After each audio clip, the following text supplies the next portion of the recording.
Creating your form for your digital breakout is not too tricky. It's just a regular Google form, and what you see in front of you is a breakout that I did with 4th and 5th graders for our library orientation. And this one's completely created already, but I'll show you really easily how you add questions. So you do want if you need your kids to answer every question, you do need to make sure that they're all marked as required. So when I look at this first question, which is our 4-letter alphabet lock, sorry, hold on, let me switch over to my editing screen. There we go. For my 4-letter alphabet lock, I do want to have that asterisk next to it. So that's the required question.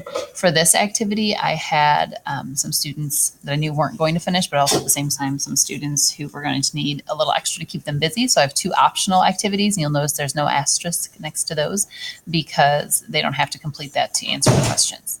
So this first lock is a 4-letter alphabet lock. When I click on this question, you'll see down here it says required.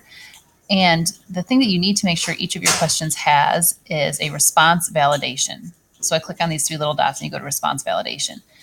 The response validation is this part right here where it says text contains, and then I have my information.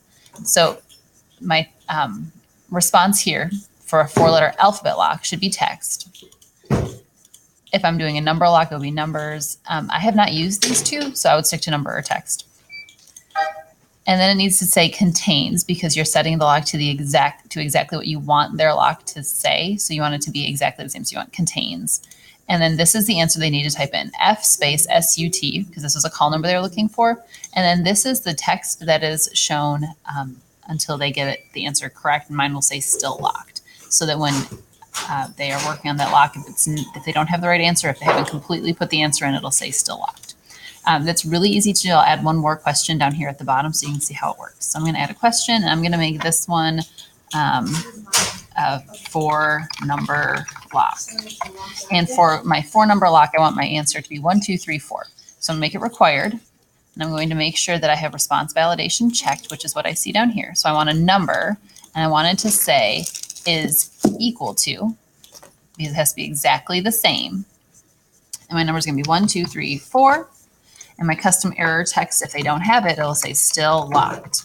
Now, if this was a question that would require letters in my lock, I would put a note on here that would say use all capitals or no spaces or whatever it needs to have. All right, so now when I go and look at my form, that question that I just made down here, my 4-number lock, I know that my answer is supposed to be 1, 2, 3, 4, so I can test it. 1, 2, let's see how it says still locked. That tells me that I don't have the correct answer yet. 3, 4. Okay, now I know that answer works. So that is how you create your lock. It's really easy, and you just do that for each one of these. If you want to look back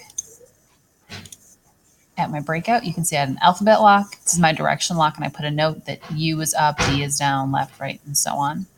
My 5-letter lock, make sure it's all in capitals, and my couple optional locks. You can make up other locks. These are the ones that I use most regularly because I think those are the easiest for the kiddos to figure out.